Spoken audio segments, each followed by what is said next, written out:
আসসালামু আলাইকুম। আমি আয়েশা সিদ্দিকা আবৃত্তি করছি লীনা ব্যানার্জির লেখা কবিতা নারীর দিবস।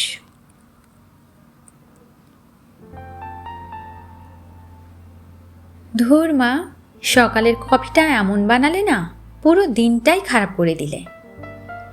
বেলা 11টায় ওঠা নন্দিনী দেবীর একমাত্র ছেলে এভাবেই নারী দিবসের শুভেচ্ছা জানিয়ে গেল। যেটা বোঝো না সেটা নিয়ে অহেতুক কথা বলে ফালতু মাথাটা খারাপ করো না তো। তীব্র বিরক্তিসহ বলে ওঠেন যুথিকা দেবীর স্বামী। অপরাধ তার একটাই, নতুন বাড়িটা রং করার সময় ঠাকুর ঘরটায় নিজের পছন্দের হলুদ রংটা করার কথা স্বামীকে জানিয়েছিলেন।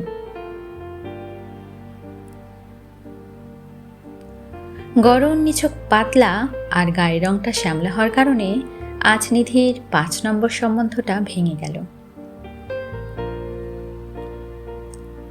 শুভ্র কমলিকা 4 বছরের সম্পর্কটা শুভ্রর নতুন কলিগ দেবারতীর অপ্রত্যাশিত আগমনে এক নিমিষে ভাঙল আর আঙুল উঠল কমলিকার চরিত্রের ওপর।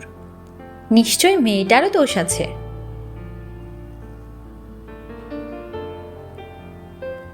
সাত বছরেও সন্তানের মা না হতে পারার কারণে সম্ভ্রান্ত পরিবারের বৌমা ত্রিনা আজ স্বামীর সংসার ছাড়তে বাধ্য।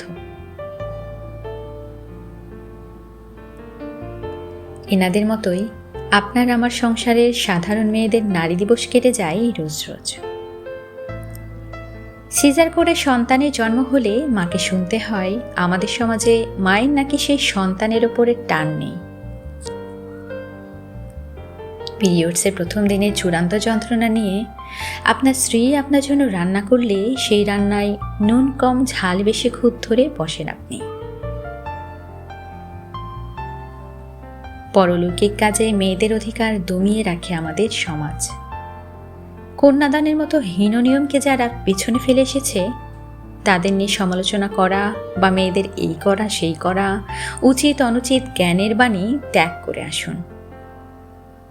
একটা সুন্দর সমাজ গড়ে তুলি যেখানে নারী দিবস বলে আলাদা কোনো দিন থাকবে না, সব দিনই নারী পুরুষ উভয়ের জন্য থাকবে। ধন্যবাদ।